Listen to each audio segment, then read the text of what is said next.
Hey everybody, Matt from Slabathor here. Wanted to answer one of the most common questions I get. What keeps Slabathor on the rails? Put another way, what if there's a knot in the piece of wood I'm planing, or a piece of metal that was hidden, a nail, a bullet, whatever?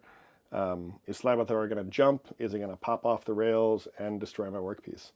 So I tried to make a video talking through the moment of inertia, drawing out some force vectors. It got pretty boring pretty quick.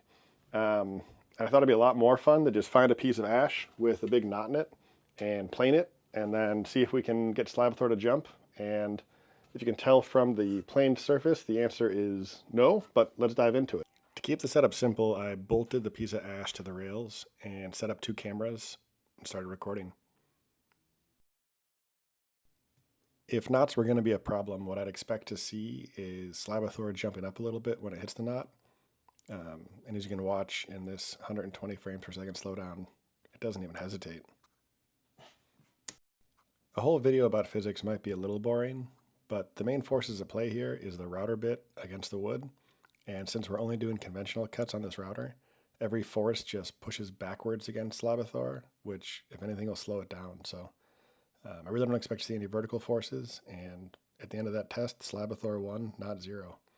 Sure, knots are cool, but wait a minute. Before we go any further, don't try this at home. Remove the metal if you find it.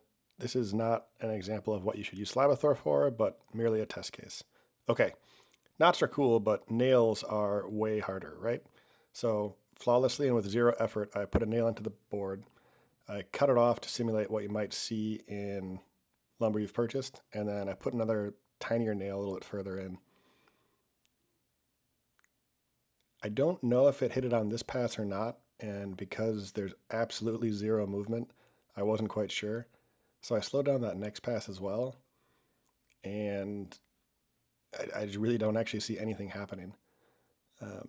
This little nail actually gave a little bit more of a show because when it hits it, we see a little spark pop off, but I don't see any vertical movement, so I'm going to give it Slabathor 2, knots and nails 0.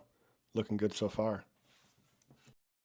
Since decking screws are harder and a little bit more brittle, I thought I'd use one of those and give a slow-mo thumbs up.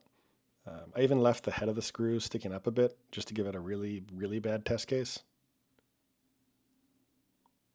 Pow! It's a lot more exciting. You see more of the spark, and it trashed the router bit. But the thing I noticed the most is that Slabathor barely even moved on it, so I'm giving that the victory to Slabathor again.